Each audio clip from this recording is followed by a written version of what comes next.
Halo, jumpa lagi dengan saya Asafio di channel yang membahas tentang IPS.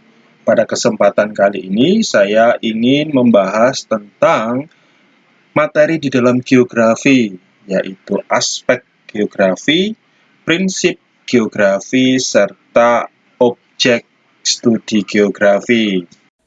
Jangan lupa like, komen, dan subscribe ya, karena subscribe itu gratis. Yang pertama akan saya bahas berkaitan dengan prinsip di dalam geografi.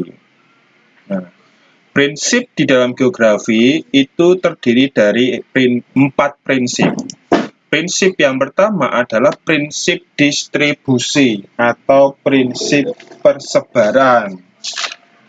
Di dalam prinsip distribusi ini, maka geografi percaya bahwa gejala geografi atau gejala geosfer yang ada di muka bumi ini itu berbeda antara satu wilayah dengan wilayah yang lain. Saya ambil contoh persebaran sumber daya alam di Indonesia. Tidak semua tempat di Indonesia itu mengandung emas. Tidak semua tempat di Indonesia itu mengandung batu bara. Tidak semua tempat di Indonesia itu mengandung minyak bumi. Hanya tempat-tempat tertentu saja yang memiliki ciri khas atau sumber daya tertentu di daerah tersebut yang membedakan dengan daerah yang lain. Itu adalah prinsip distribusi. Prinsip yang kedua adalah prinsip interrelasi. Kalau yang pertama itu hanya membahas bagaimana persebaran suatu fenomena geosfer itu tidak merata, maka yang kedua akan melihat mengapa persebaran suatu fenomena itu tidak merata. Saya ambil contoh misalnya, contoh yang lain adalah persebaran flora dan fauna di Indonesia. Mengapa di bagian barat Indonesia ada badak, tapi di bagian timur tidak ada? Mengapa di bagian tengah Indonesia ada komodo, tapi di wilayah yang lain tidak ada? Ini distribusinya. Interrelasinya gimana? Melihat dari kondisi alam. Oh, ternyata pada zaman dulu wilayah barat Indonesia itu bersatu dengan wilayah Asia.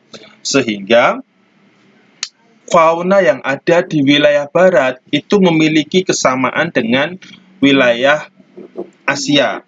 Sementara wilayah timur, yaitu Papua, memiliki ciri fauna yang hampir sama dengan yang ada di Australia. Misalnya ada kanguru. Jelas, ini berarti dulunya wilayah Papua dan Australia itu bersatu. Di bagian tengah kenapa kok ada hewan endemik atau hewan yang tidak ditemukan di wilayah yang lain?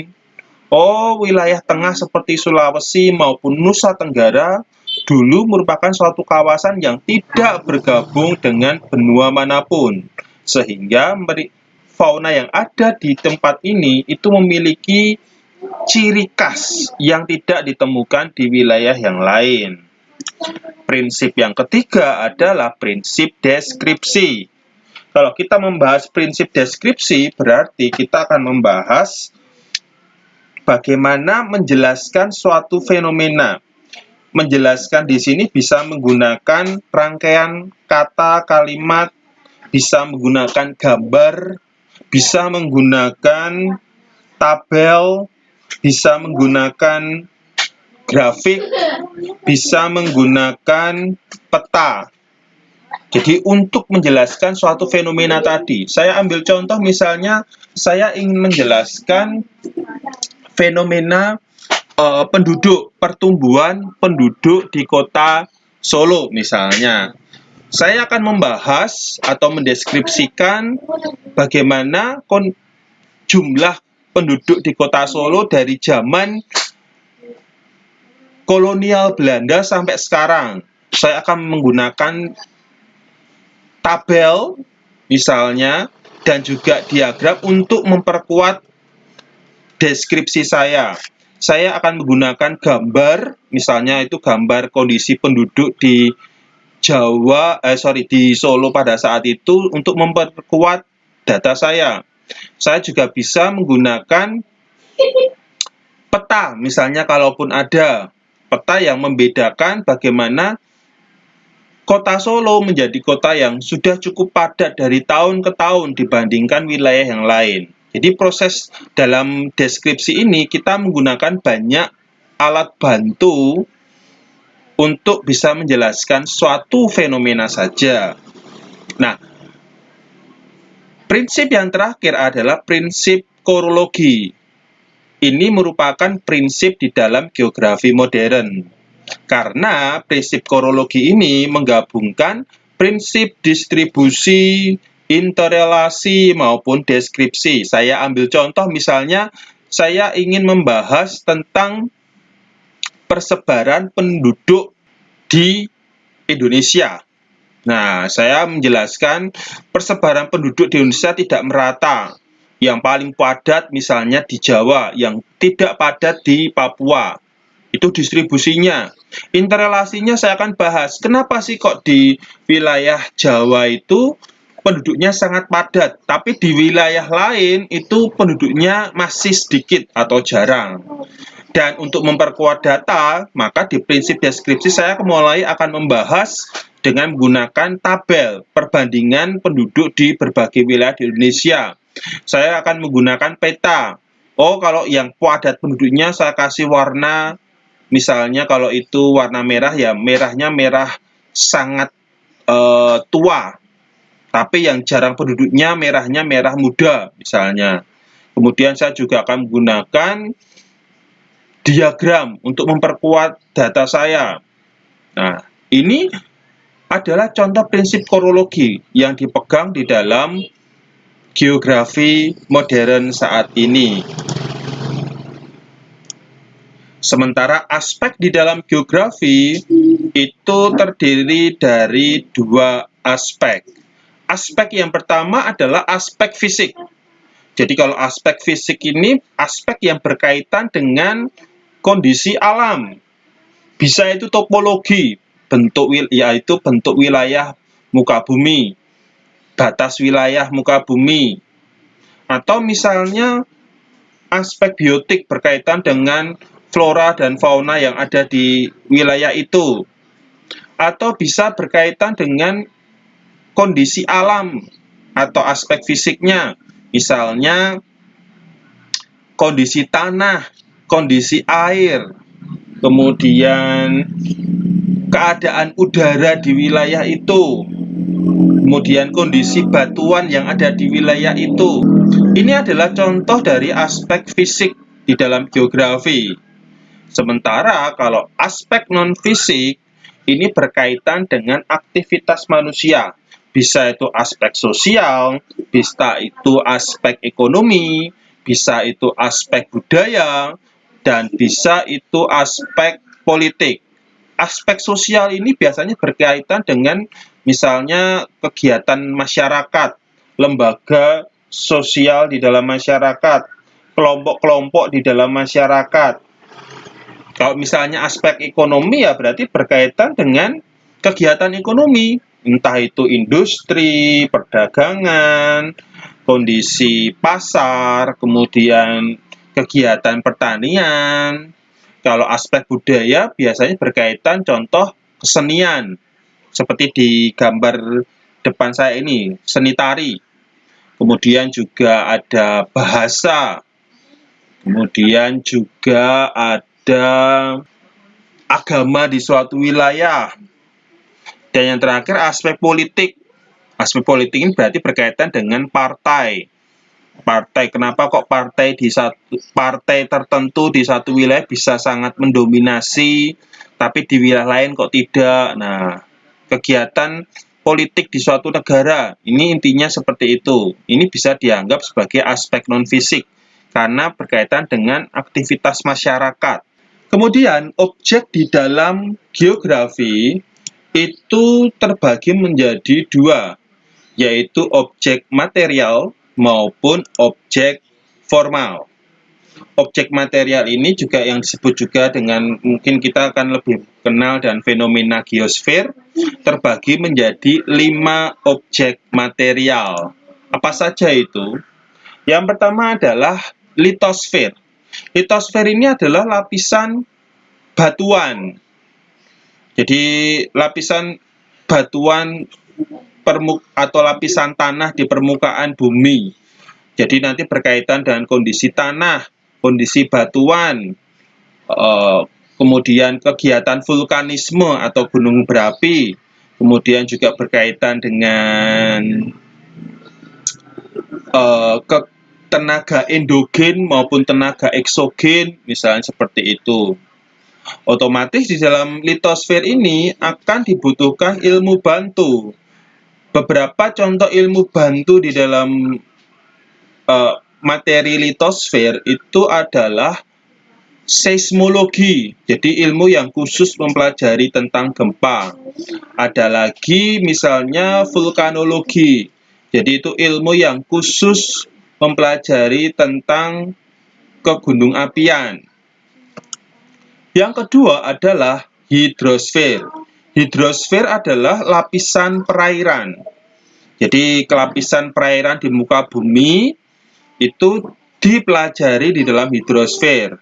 Siklus air, kemudian keadaan sungai, danau, rawa, air tanah, laut, itu dipelajari di dalam hidrosfer. Beberapa ilmu bantu di dalam hidrosfer, misalnya adalah hidrologi, ilmu yang pelajari tentang kondisi perairan, dan juga oseanologi, itu ilmu yang khusus mempelajari tentang laut.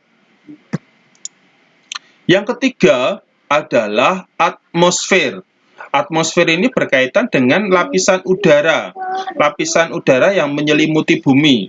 Kita akan mempelajari tentang iklim maupun cuaca, awan, kemudian juga penyimpangan iklim yang sekarang terjadi di dunia, kemudian juga macam-macam iklim kita akan mempelajari di dalam atmosfer ini. Beberapa ilmu bantunya misalnya adalah meteorologi, ilmu yang mempelajari tentang cuaca, dan juga klimatologi, ilmu yang mempelajari tentang iklim. Kemudian lapisan atau objek material yang keempat adalah biosfer. Biosfer ini adalah lapisan yang membahas tentang flora dan fauna yang ada di permukaan bumi. Nah, jadi ini berkaitan dengan hewan maupun tumbuhan yang biasanya setiap tempat di muka bumi itu pasti memiliki ciri khas.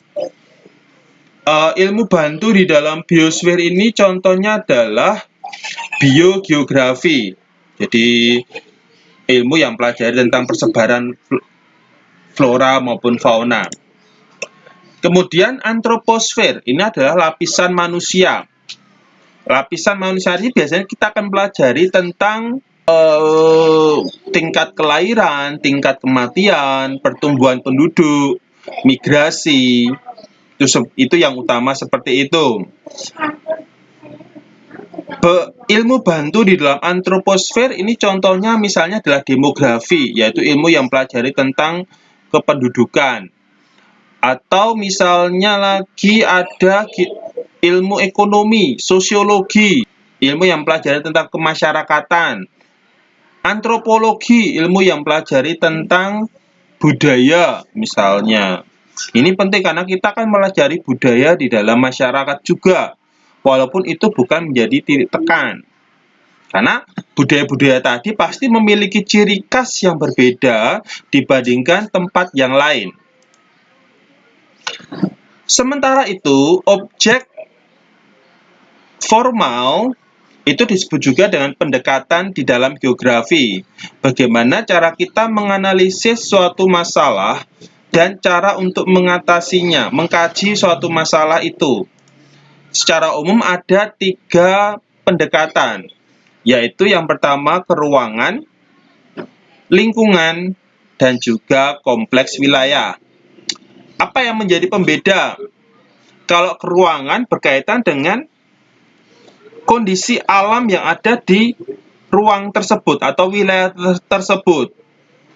Kalau ke lingkungan, itu berkaitan dengan bagaimana perilaku manusia itu sangat berdampak terhadap kondisi alam di wilayah itu. Kalau yang kompleks wilayah itu melihat suatu fenomena dengan mengkaitkan dua wilayah yang berbeda.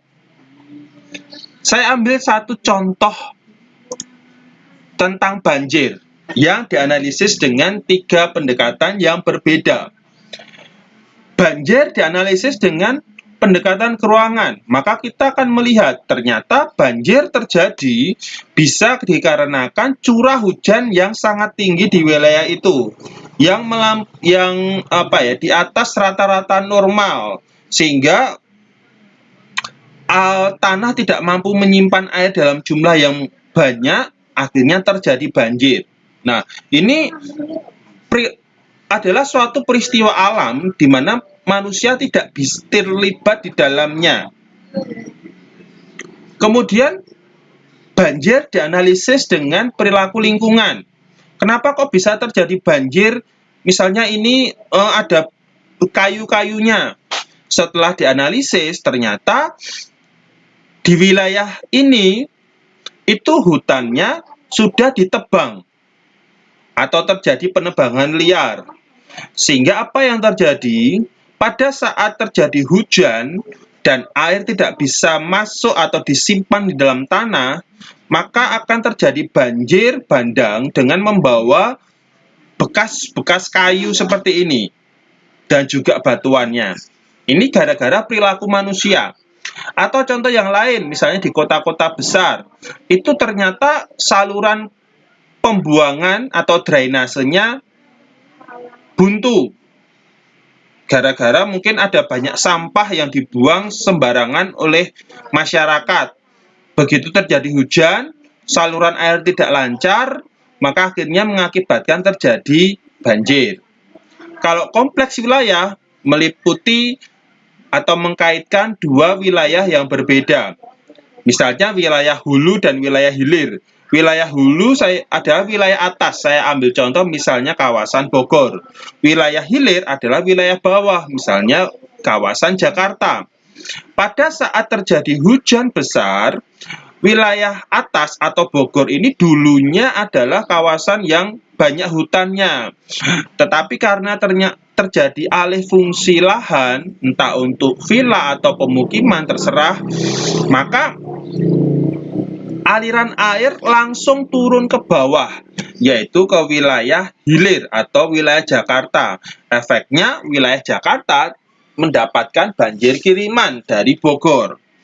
Kemudian cara untuk mengatasinya tidak bisa hanya wilayah Jakarta saja. Oh, di Jakarta akhirnya pemimpinnya banyak membuat sumur resapan misalnya, banyak membersihkan gorong-gorong supaya saluran lancar. Tapi kalau misalnya wilayah atas atau Bogor juga tidak terlibat, tidak berusaha untuk menjaga kondisi hutan supaya tetap baik, ya pada saat terjadi hujan ya akan mendapatkan banjir kiriman lagi. Jadi cara untuk mengatasi fenomena ini atau fenomena banjir, maka dua wilayah yang berbeda itu harus dilibatkan. Contoh yang lain misalnya adalah kedatangan kaum urbanisasi, perilaku urbanisasi. Misalnya perilaku urbanisasi ke Jakarta atau ke Surabaya. Nah, percuma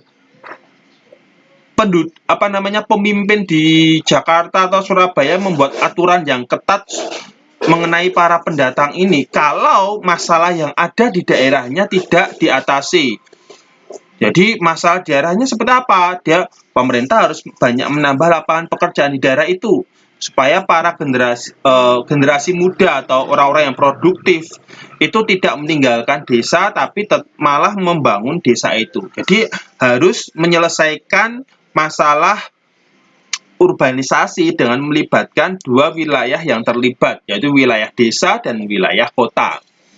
Saya yakin sampai di sini kalian sudah cukup jelas apa itu objek geografi, aspek geografi, maupun prinsip di dalam geografi. Saksikan saya di video-video yang lain dan jangan lupa subscribe, like, dan komen channel saya supaya saya semakin termotivasi untuk membuat video-video yang lain. Sampai jumpa.